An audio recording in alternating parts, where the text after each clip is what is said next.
Deus abençoe-nos. Amém? Está vivo? Tudo bem? Nós vamos ler a palavra de Deus em Marcos capítulo 9, versículo 23.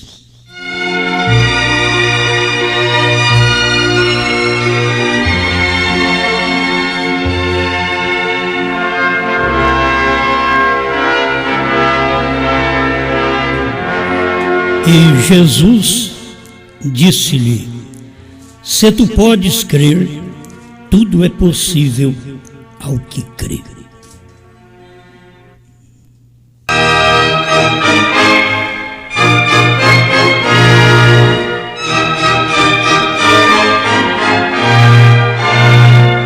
Grande Deus, reconhecemos que para estarmos aqui precisamos ser crentes. Aqueles crentes que crê verdadeiramente na sua palavra. Por isso, sabemos que o Senhor dará recompensa a cada um que tem recebido o Senhor no tempo que o Senhor manifesta. E o Senhor é a palavra. Quem não recebe a palavra, não recebe o Senhor. Conceda-nos tua bênção, em nome do Senhor Jesus. Amém, Senhor. As pessoas continuam em dúvidas. Devemos olhar para as Escrituras e ver o que nos toca hoje.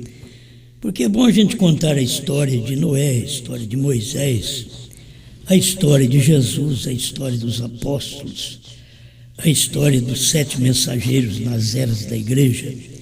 É bom contar a história de Brana, é bom falar todas estas coisas, mas a gente precisa saber o que nos toca hoje. A palavra da Bíblia, e você tem uma Bíblia, e se você pudesse entender, cada acontecimento que tem no mundo está escrito na Bíblia. Só descobre depois que acontece aquilo. E muitas vezes aquilo passa despercebidamente, porque as pessoas não creem. As pessoas continuam em dúvidas. Deus só pode nos aceitar quando tem fé. A Bíblia diz que é impossível agradar a Deus sem fé. E se você tem fé, você vai crer que Ele existe, e a Bíblia diz que Ele é galardoador, doador de galardão a todos aqueles que o buscam. Cada um de nós precisamos buscá-lo, buscar esse Deus enquanto é tempo, e ver que o que Ele fez no passado, muitos homens passaram por alto. Vamos começar lá no Egito. Quero ver se discorro dentro disso em poucos minutos, mas vamos começar no Egito e terminar aqui em Apocalipse. Rapidamente, né? Apenas dar uma olhada. Mas Deus fez tantos milagres no Egito e eles continuaram em dúvidas. Você sabe que no Egito veio pragas de mosquito, pragas de rã, e veio tantas pragas que chegou no final, veio a praga que era a morte dos primogênitos. Nem com isso o faraó endurecia o coração, porque diz a Bíblia que Deus endurecia o coração de Faraó. Meu irmão, meu ouvinte, vocês que estão através da internet, que o Senhor permita que Ele não tenha endurecido o seu coração para você não receber. Porque nós sabemos que uma hora é Deus que endurece, outra hora é o homem que endurece o coração. Ali no Egito, para que o nome do Senhor fosse manifestado e conhecido por todas as nações, então Deus endurecia o coração de Faraó. Moisés orava, vinham as pragas. Eles não aguentavam. Pedia para Moisés retirar as pragas. Eu vou crer, eu creio. Moisés retirava as pragas. Faraó disse: não, vocês não vão sair daqui. Ele mentia toda hora, que ele ia deixar o povo sair, mas logo em seguida ele dizia: vocês não vão sair daqui. Então, é uma operação que Deus permitiu naquele tempo, e Deus estava endurecendo o coração de Faraó para ele não deixar o povo sair. Mas chegou uma hora que o povo saiu, você sabe disso. O povo saiu, mas todos aqueles milagres que foram feitos, eles não puderam crer. O povo do Egito estava em dúvida, o Faraó estava em dúvida ainda do poder de Deus, com tudo que ele viu acontecer. E deixou o povo sair porque veio a morte dos primogênitos, que foi muito forte. Quando parte para casa, quando morre o seu cachorro, você já tem que ficar de orelha em pé. Começou a morrer alguma coisa. Depois começa no animal. Entende? E a pessoa já começa a se preparar. Alguma coisa pode suceder. Então, ali começou a morte de animais, mas aquele povo não importava com isso. Israel, diz a Bíblia, que nem um cão movia sua língua. Nos outros estava morrendo todo mundo, mas em Israel não morria. E era uma divisa, assim, era uma divisa, onde estava o povo de Israel e onde estava o povo de Faraó. Tudo no Egito. É como nós todos estamos no mesmo mundo que estamos hoje. Não tem diferença. Quem crê em Deus hoje não tem diferença do incrédulo, porque eles estão vivendo no mesmo mundo, com uma divisão que deve ser chamada de fé. A fé nos divide do incrédulo, certo? A fé é a divisão. Então a bênção caía sobre Israel e a maldição caía sobre os egípcios. E é o mesmo Deus. E é a mesma terra, era no Egito. Mas Deus estava operando para que eles crescem, para que as nações vizinhas viessem crer. E o coração deles endureceu cada vez mais, ao ponto de, no final, deixar Moisés sair com o povo, mas foram atrás para perseguir. Tem hora que eles dizem: você pode crer nesse Brana, você pode crer no batismo em nome de Jesus Cristo, você pode crer nesse Osmar, só que eles sempre vêm atrás com seus carros e seus cavalos, perseguindo, como foi naquele dia no Egito. Perseguiram Moisés, perseguiram o povo, e você sabe que depois que você é liberto, como Israel foi liberto do Egito, estava muito satisfeito, mas quando olharam para trás e que viram a poeira dos carros e cavalos de Faraó, aquilo ali espantou Israel. Eles estavam em dúvida de que Deus os salvaria. Estavam em dúvida. As pessoas podem ver maiores milagres. Talvez você pense assim: não, mas se curar aqui um paralítico, um cego, aí o povo vai crer. Não, não crê, irmãos. Eles não creem. Isso daí já houve muito no mundo e eles não creram. Nós temos que crer no que Deus está fazendo, mesmo se você não ver um paralítico andar, um cego enxergar. Porque nós temos enxergado porque éramos cegos, mas é espiritual. Aí dá mais valor a um cego físico do que um cego espiritual. E nós devemos valorizar mais quando Deus pega um cego espiritual, um cego que não conhecia os acontecimentos bíblicos, um cego que não conhecia a manifestação de Deus, um cego que não via o batismo em nome do Senhor Jesus Cristo, um cego que não via um profeta nas Escrituras. Aí Deus vem, pega este cego, abre os olhos dele, e ele vê, agora ele vê um profeta, ele vê o batismo, e além de ver o batismo, ele pede o batismo em nome do Senhor Jesus Cristo, o que há muito tempo nós estávamos cegos para com isto. Bem, mas eu quero ir mais a fundo, porque nós temos que chegar às partes mais profundas, que são importantes também para nós. E deixa o Egito vir atrás, deixa Faraó vir atrás. O que aconteceu lá, acontecerá aqui também. O que Deus fez, Deus salvou o seu povo, passou pelo mar, de pé enxuto, e deixou que os inimigos viessem atrás, porque Deus é bom. Deixou que os inimigos viessem atrás. Tem hora que você não quer que o inimigo venha atrás, mas Deus deixa. A Bíblia mostra isso, ainda que o inimigo corra atrás de nós, como águas tempestuosas, o Espírito do Senhor arvorará, levantará a sua bandeira. Mas a maioria das vezes nós não queremos o inimigo atrás de nós. Fica o inimigo bem longe.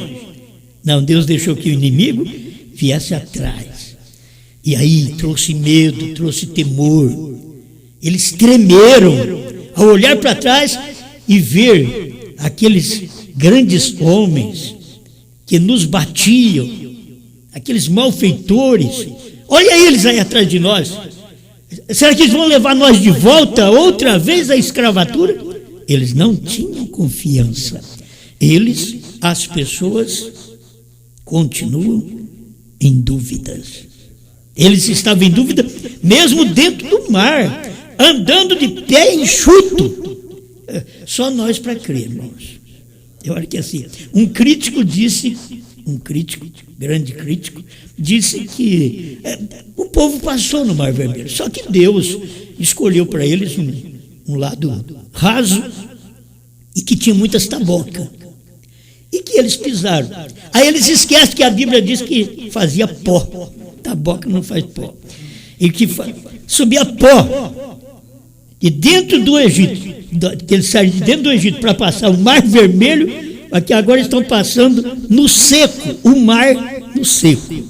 É pelo que diz que o tamanho, a largura do mar naquele tempo estava mais ou menos 300 quilômetros. Você pensa bem, é quase de Franca Campinas. É muita coisa. É daqui a Criciúma, mais ou menos, uns 300 quilômetros de abertura de mar. Deus fez o povo passar, andou dia e noite, e Deus segurando as águas, paredão de um lado e de outro. Não foi paredão só de um lado, não, eles passaram no meio do mar, e aquela água ali, ela não escorria. Deus simplesmente fazia com que ela se tornasse um grande paredão de um lado e de outro, e o povo passando aqui no meio, e ainda não creram. As pessoas não creem. E Deus permitiu o inimigo vir atrás, e Israel está quase saindo do outro lado. Aí Deus começa a fazer os efeitos outra vez. Vamos voltar ao que é o mar. Vamos voltar estas águas no lugar. Vamos fazer esse pó se tornar em barro outra vez. Irmãos, e aí os egípcios, os cavalos atolavam, os carros atolavam, e o povo de Israel atravessou do outro lado, porque tinha um profeta na sua dianteira. Tinha um profeta, ele atravessou, e esse povo inimigo que foi atrás, no mesmo caminho, na mesma mensagem, mas em dúvida, não creram, combateram, perseguiram, Deus deixou eles entrar. Tem muita gente que caminha na mensagem, você diz, por que eles estão caminhando? Para eles morrer na mensagem. Eles têm que morrer dentro do mar da mensagem. Eles vão morrer dentro do mar. Morrer é assim, é incredulidade. Cada dia mais são incrédulos. Isso aqui não é praga que eu estou jogando, não. Isso é uma realidade que acontece. Aconteceu lá e acontece a qualquer tempo, quando Deus quer fazer algo, porque Deus está guardando o seu povo. Você tem que entender que você é gente de Deus, que você não é melhor que os outros, mas você é gente de Deus. Você é igual aos outros, sistema nervoso, que o crente também fica nervoso, agitado, entende? Cansa, envelhece, morre, isso aí tudo é igual. Você não é diferente nisto, e só tem uma divisão: fé. Existe algo dentro do cristão, fé. Ele não duvida, ele não é como as pessoas que duvidam. Aqui Deus tem tomado um povo que crê. É para poder entrar no mar. Mar é gente. Nós aprendemos isso na Bíblia. Mar são gente, povos, nações. Entende? Aí você entra no meio, e no meio os outros estão tudo fazendo a coisa errada, e você fazendo o que agrada a Deus ali no meio, cruzando o mar, cruzando o mundo, cruzando os povos, cruzando as nações. Você está fazendo isso, e Deus, é Deus que está na sua dianteira. Deus respeitava um homem no meio de 2 milhões de pessoas que saíram do Egito. Deus respeitava um homem, o que ele falava estava falado. Esse era profeta, era Moisés. E ele abriu o mar, e depois, quando chegou do outro lado, ele fechou o mar outra vez. Ordem de Deus, fechou o mar em cima dos inimigos. Aí diz assim: mas Deus não ama as pessoas, Deus não ficava com dó daquele povo. São inimigos de Deus. Você não sabe o que é um inimigo. Se você tiver alguma pessoa que não gosta de você, você já começa a perceber que ela te persegue. Em tudo ela te persegue. Ela te persegue quando você tem um carro. É perigoso mandar menino lá riscar seu carro. Ela te persegue quando você tem uma casa. Eles vão lá pichar sua casa. A pessoa inimiga faz tudo que não presta. Então, era isso que o Egito era de Israel. Era inimigo. Eles queriam o serviço de Israel. Eles queriam fazê-los escravos continuamente. Mas eles não criam no Deus de Israel.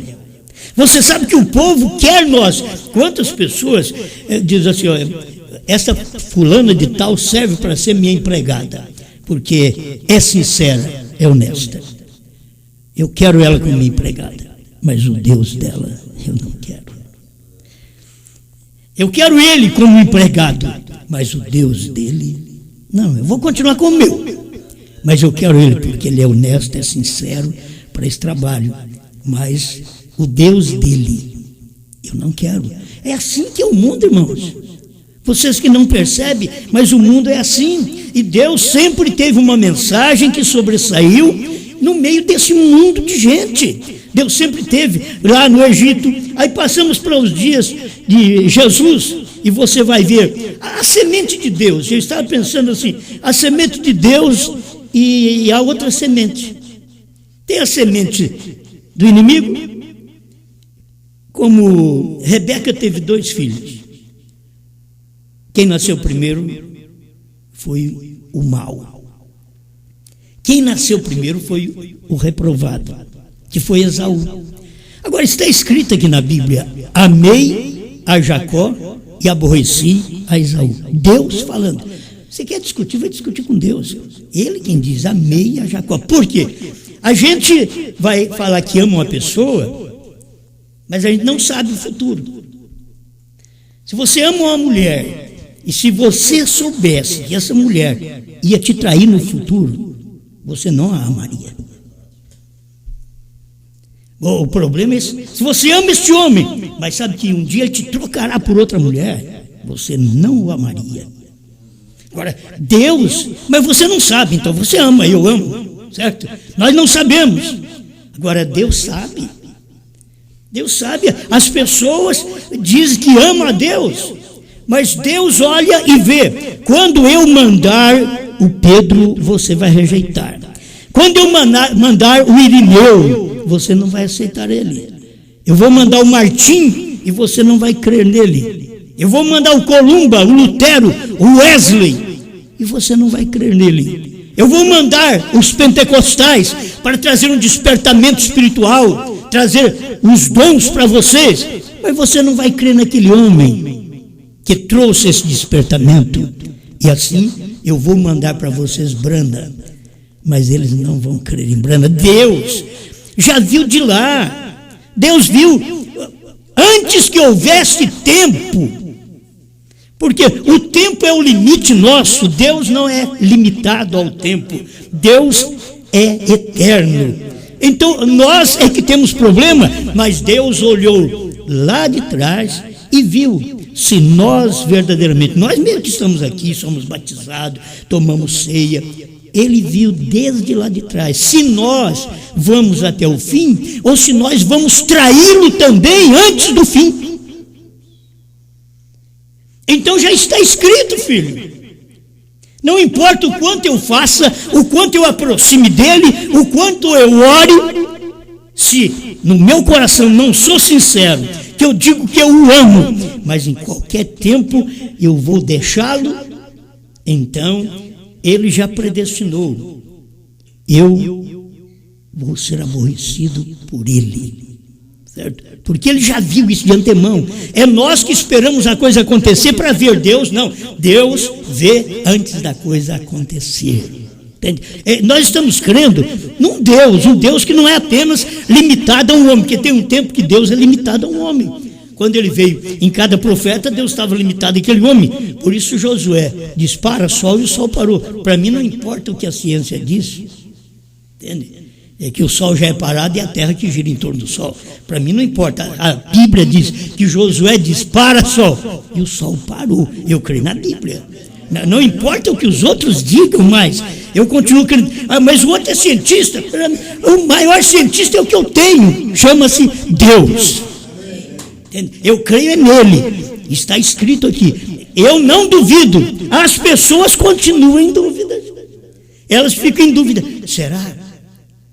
Será que é mesmo? Será que ele parou o sol mesmo? Para mim não é será, está escrito. Ele olhou e disse, para sol, detente lua no vale de Ajalon. E aquilo parou tudo, deteve. Mas quem foi isso? Deus estava num homem. E aquele homem falou a palavra de Deus. E aquele mesmo Deus que disse um dia, haja luz e houve luz, era esse Deus que estava limitado a um homem chamado Josué, que disse, para sol. E parou o sol. E, em outras palavras, para a luz. E a luz parou. Isso é crer. Por isso a gente não duvida, a gente crê. Mas estamos falando de um Deus que conhece o futuro. Um Deus que conhece. Ele sabe da minha decisão. Se eu vou até o fim. Se eu sou um falso pastor. Ele sabe da minha decisão. Se eu prego só em torno de dinheiro. Ele sabe o que está em mim, mesmo que vocês não saibam. Ele sabe. Ele julga-me exatamente pelo que está por dentro. E ele me viu antes da fundação do mundo, tanto ou indo até o fim, ou me viu parando antes e o traindo.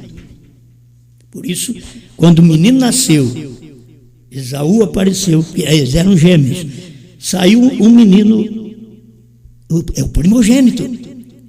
Na Bíblia, o primogênito era o abençoado. Ele tinha a bênção da primogenitura. Ele tinha a bênção por ser o primeiro filho. Ele tinha essa bênção. Então Jacó já veio sem essa bênção. Jacó veio depois. Aí nasceu Esaú e a Bíblia diz que o Jacó veio agarrado no pé dele. Irmãos, se você ver que sempre o reprovado sempre veio na frente. O reprovado sempre vem na frente. Depois vem o eleito. Você vê Esaú, veio na frente. Aí veio o eleito Jacó, irmão dele. Você vê um Judas, estava ali na frente. Mas você vê um Jesus, o eleito. Então, o reprovado e o eleito sempre estão por perto. Mas sempre o reprovado, ele aparece primeiro. Ele faz o trabalho primeiro. Você vai ver em todas as épocas, em todas as eras da igreja, e vamos falar do tempo de William Branham. Os pentecostais vieram primeiro. Se eles percebessem, o pentecostalismo é Esaú.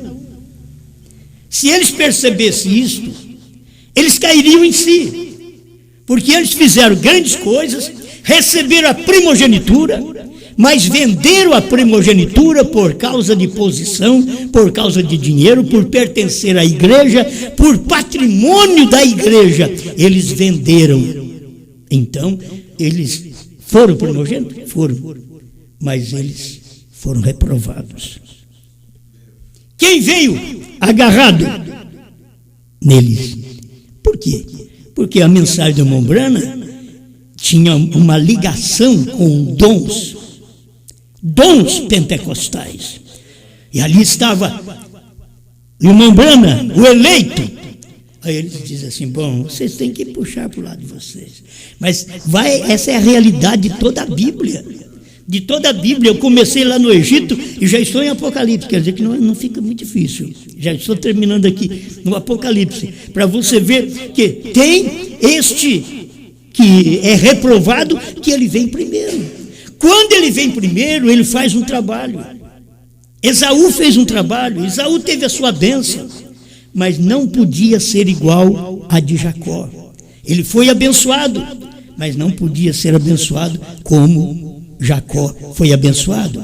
Esaú nunca lutou para ter uma bênção. Jacó lutou para ter a primogenitura. Ele lutou, ele não importava o que ia acontecer. Eu quero ser abençoado. Eu já vim agarrado no seu pé. Aí ele pegou, você sabe que ele pegou o irmão dele um dia com fome e não tinha nada para comer, mas o Jacó agora já tinha um bom guisado.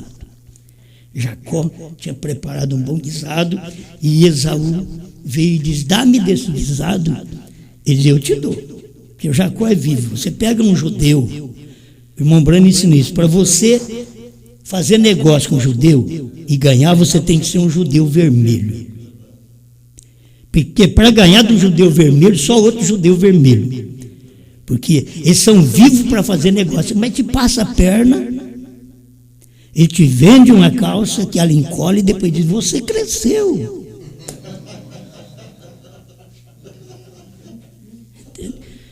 Ele é vivo, mas o judeu já veio com isso. Jacó foi assim. Jacó tomou a bênção do próprio irmão. O irmão com fome, qualquer um de nós dá um prato, não é? Jacó não. O irmão está com fome, eu aprendi, eu dou um prato de comida para ele. Seja o incrédulo, seja o que for, dá um prato de comida para ele. Muitas vezes não pode dar dinheiro porque eles vão gastar em droga, mas dá um prato de comida para ele, isso é bom. Mas Jacó era irmão. Mas como ele já tinha aquilo em si, eu que quero ser o primogênito, é eu que gosto da primogenitura, eu que zelo por isso, eu que amo a primogenitura, e você nasceu primeiro, mas você não valoriza isso daí. Tem gente que está na mensagem primeiro que nós, mas não valoriza a mensagem. São os Esaús da mensagem.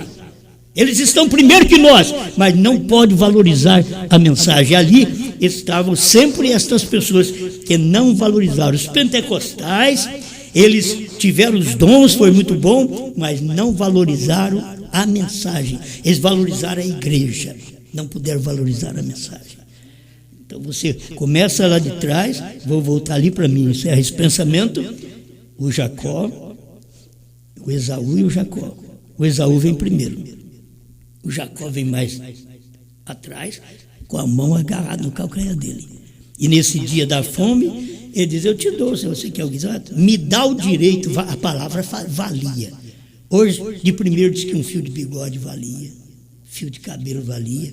Hoje, você pode pôr a cabeça inteira. Entende? Você pode pôr o bigode inteiro. Não está funcionando. Naquele tempo tinha palavra, a palavra valia. O Esaú, quando estava com fome, e o Jacó disse, você me dá o direito, ele disse que me vale ter a primogenitura se eu não tenho o que comer. Te dou o direito da primogenitura, é seu. Tinha poder na palavra. Ele deu o direito para o Jacó e o Jacó se agarrou naquilo. E você sabe, lá na frente, Jacó fez toda a trapaça. Mas Deus viu que ele ia fazer isso. Deus viu que o outro não amava. Deus deu para ele o primeiro lugar, a primogenitura, a bênção de ser um primogênito, e ele não amou. Deus viu isso de antemão. Deus viu que Jacó vinha atrás, em segundo plano, agarrado no calcanhar do Esaú, mas que ele dava valor, ele valorizava aquela primogenitura. Deus viu isso. Foi por isso que o homem sofreu. Pensa que não? Ele sofreu, ele enganou o irmão, ele enganou o pai, para poder ser abençoado, que a bênção vinha do pai, e o pai queria abençoar o primogênito. Vocês sabem tudo isso, contar alguma coisa para vocês outra vez. Mas ele queria abençoar o primogênito, o pai. Só que o pai estava cego. Velho, cego. Então agora, como abençoar o menino certo? Ele falou para ele, chamou Esaú: você é meu primogênito, meu filho. A sua roupa cheira o campo. Vai lá, mata para mim e traz essa caça e faz um alimento para mim, para que eu coma e te abençoe e morra. Eu vou morrer. Jacó estava escutando atrás da porta. Naquele dia, Esaú saiu, não achou caça, lutou, não achou caça. Enquanto que aqui em casa, a mãe e o filho ajuntaram e diz: olha, seu pai vai abençoar o menino errado, mas ele está cego. Pega ali um cordeiro, vou matar. Agora, havia uma diferença, vocês sabem, o Esaú era peludo, o Jacó era fundo de garrafa. Mas o Esaú era peludo. Como enganaram o pai? O pai conhecia até o cheiro da roupa, mas ele enganou. Ele foi lá, junto com a mãe, vestiu a roupa do irmão. Na hora que o meu pai cheirar, meu filho tem o cheiro do campo, mas ele está cego. Mas Deus viu isso, que aquele homem precisava estar cego para abençoar o filho certo.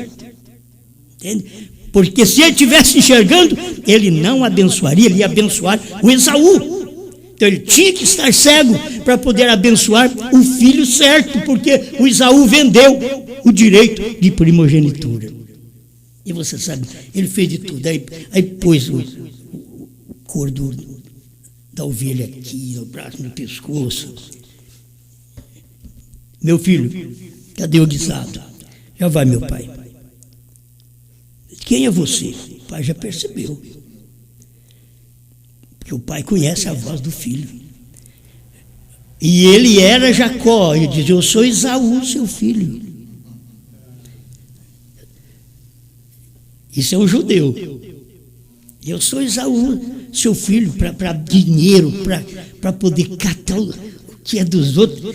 Por isso que eles sofreram 2.500 anos fora da pátria deles, e em 1948 eles voltaram para a pátria deles, porque agora já pagaram o preço e eles vão receber lá Moisés e Elias, que irão pregar para eles, conforme a Bíblia diz em Apocalipse 11, e vai salvar 144 mil judeus. Ele vai fazer isso.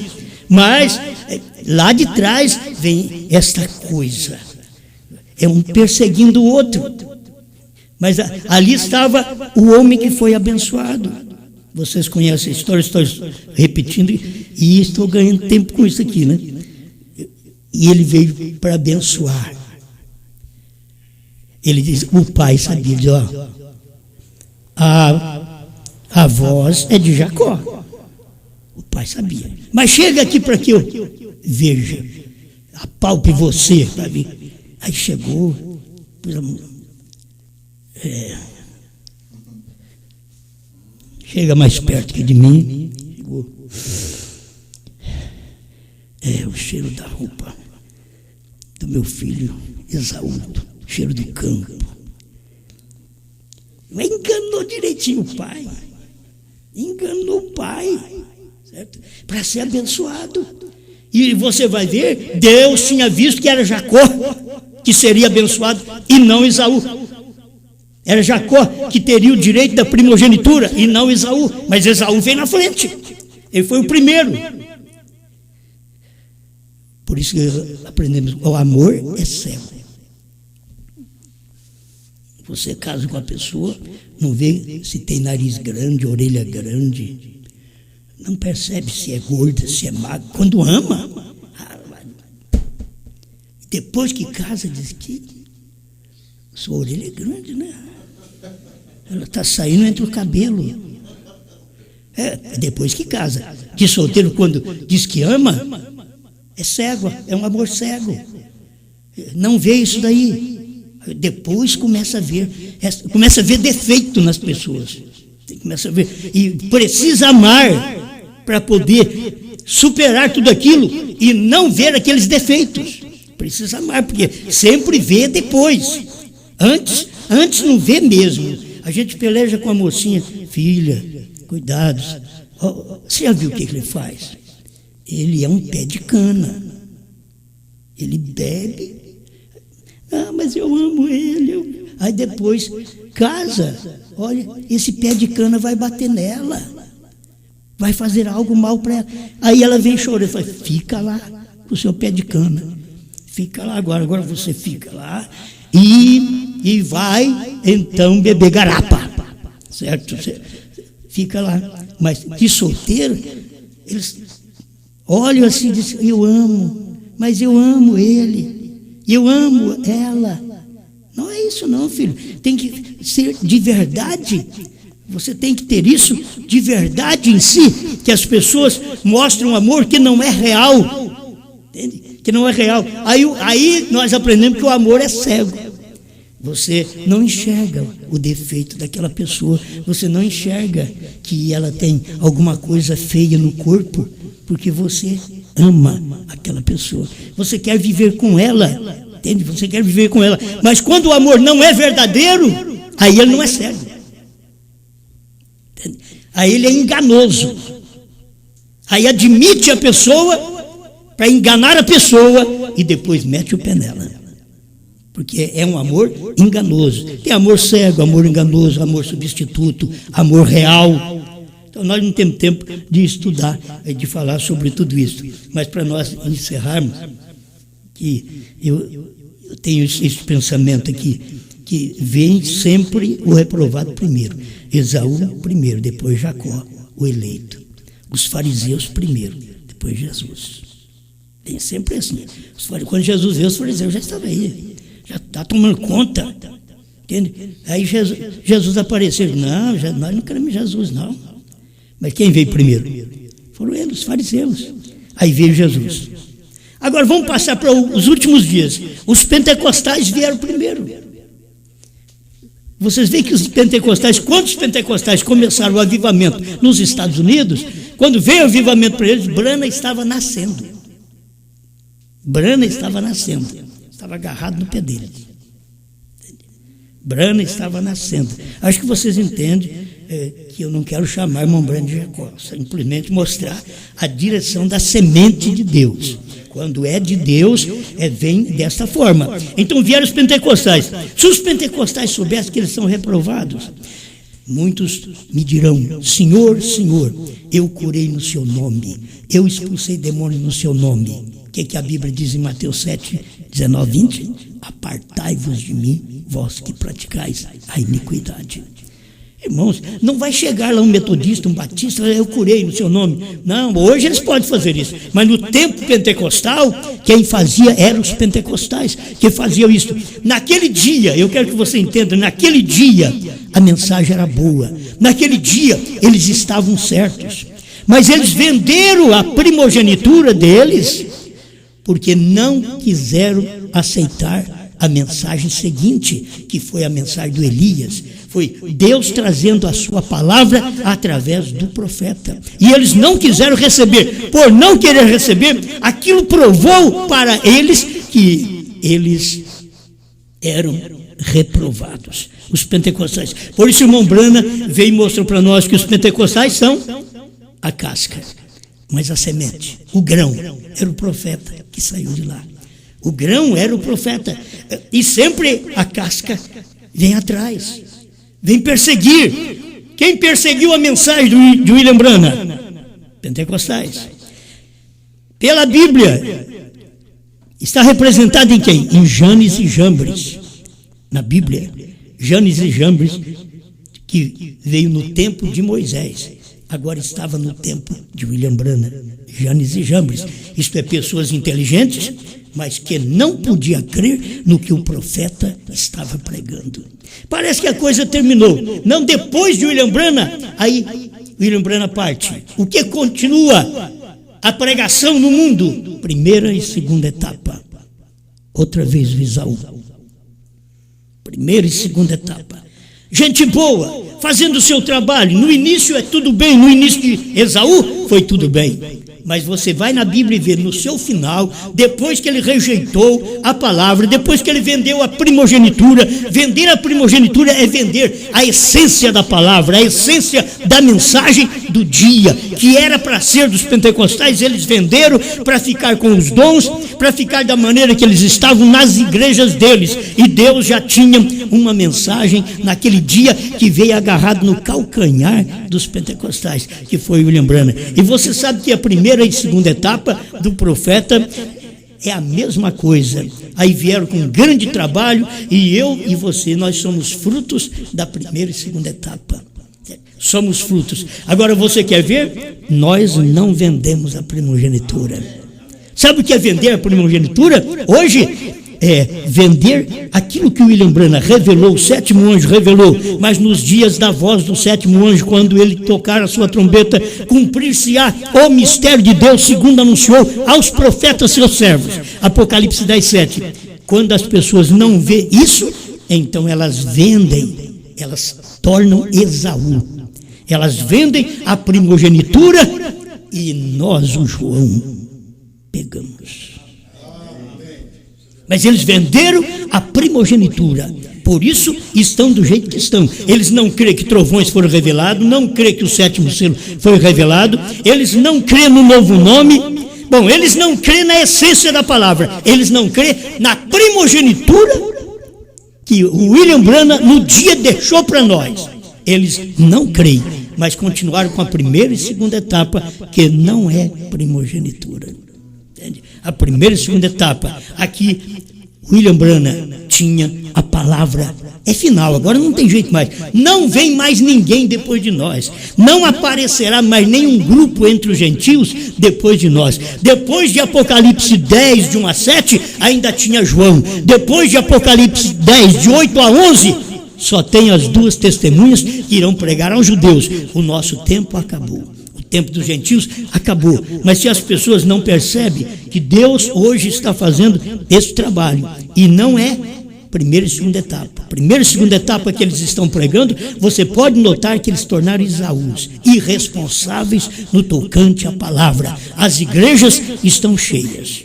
Estão cheias. Grandes pastores, grandes pregadores, mas não conseguem a primogenitura. Venderam sua primogenitura, que Branham revelou, que o Espírito Santo deu naqueles dias de 1963, na abertura da palavra. Eles não aceitam esta primogenitura. Então passou para quem? Passou para João. É isso que eles têm que ver. Você sabe o que é Apocalipse 10, de 1 a 7 e 8 a 11? Olha como está. 10, de 1 a 7, você pode ver que é uma promessa feita aos eleitos.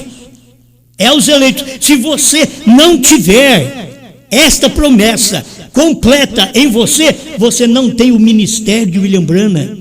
Porque aquele ministério de William Branham é o ministério da eleição. Aquele ministério de Jacó era o ministério do eleito. A Bíblia diz: amei a Jacó e aborreci a Esaú. Pai Celestial, obrigado, Senhor, por mais este momento que o Senhor nos dá a oportunidade de falar com o seu povo. Muitos podem não entender, Senhor, mas as pessoas continuam em dúvidas. Elas têm dúvida que o batismo é em nome do Senhor Jesus Cristo. Elas têm dúvida de que o William Branham revelou os 7 selos. Elas têm dúvida que a terceira etapa do profeta for a abertura da palavra, a revelação dos selos, mesmo eles pegando os ungidos dos últimos dias e lendo 262, aquele parágrafo, eles continuam ainda tendo dúvidas, Senhor. As pessoas, continuam em dúvidas. Mas tem um povo que não está duvidando, Senhor. Tem um povo que crê na sua palavra, que crê na sua promessa, que crê na sua primogenitura nesse tempo final. Por isso nós vemos estas atuações, Senhor, nesse dia final, que nós saímos de dentro da primeira e segunda etapa. Estávamos agarrados ao calcanhar deles. Estávamos agarrados ao calcanhar do Centro-Oeste, de Goiânia. Estávamos agarrados e saímos porque nós valorizamos a revelação dos selos e não o encontro pastoral que é da semente da serpente.